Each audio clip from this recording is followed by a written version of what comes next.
ব্যর্থ হল ইসলামাবাদে অনুষ্ঠিত বহুল আলোচিত ঐতিহাসিক বৈঠক। টানা ২১ ঘণ্টার আলোচনা শেষেও কোনো চুক্তিতে পৌঁছাতে পারেনি যুক্তরাষ্ট্র ও ইরান।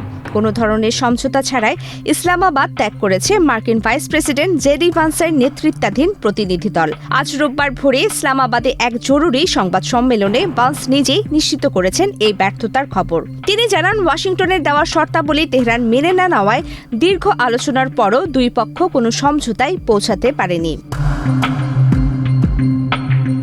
ইসলামাবাদে অনুষ্ঠিত এই বৈঠকটি ছিল ১৯৭৯ সালের ইসলামী বিপ্লবের পর দুই দেশের মধ্যে সর্বোচ্চ পর্যায়ের সরাসরি যোগাযোগ।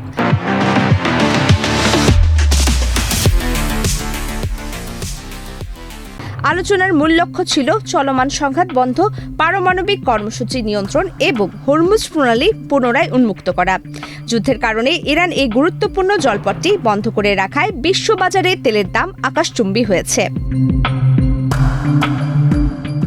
সংবাদ সম্মেলনে ভান্স দাবি করেন, যুক্তরাষ্ট্র একটি চূড়ান্ত ও সর্বোত্তম প্রস্তাব পেশ করলেও ইরান তা গ্রহণে অস্বীকৃতি জানিয়েছে। ওয়াশিংটনের প্রধান শর্ত ছিল ইরানকে পারমাণবিক অস্ত্র তৈরি না করার সুনির্দিষ্ট ও দীর্ঘমেয়াদী প্রতিশ্রুতি দিতে হবে। ভান্স জানায়, খারাপ খবর হলো আমরা কোনো চুক্তিতে পৌঁছাতে পারিনি, তবে এটি যুক্তরাষ্ট্রের চেয়ে ইরানের জন্য অনেক বেশি খারাপ খবর। আলোচনা চলাকালীন ভান্স মার্কিন প্রেসিডেন্ট ডোনাল্ড ট্রাম্পের সঙ্গে অন্তত ৬ বার কথা বলেন।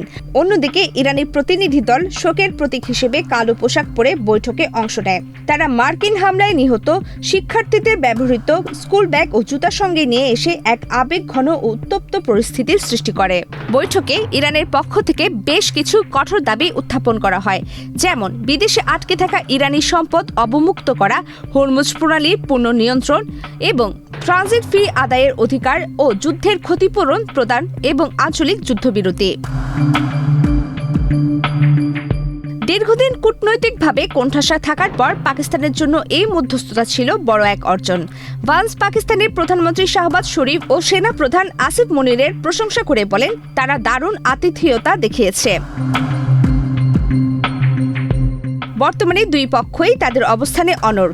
ইরানের পক্ষ থেকে জানানো হয়েছে, কারিগরি পর্যায়ে নথিপত্র আদান প্রদান চলবে এবং আলোচনা অব্যাহত থাকবে, তবে পরবর্তী বৈঠকের কোনো তারিখ নির্ধারিত হয়নি। জেডি ভান্স আজ সকালে এয়ারফোর্স 2 বিমানে চড়ে যুক্তরাষ্ট্রের উদ্দেশ্যে ইসলামাবাদ ত্যাগ করেছেন। ফলে মধ্যপ্রাচ্যে শান্তি প্রতিষ্ঠা এবং জ্বালানি সংকট নিরসনের বিষয়টি পুনরায় অনিশ্চয়তার মুখে পড়ল।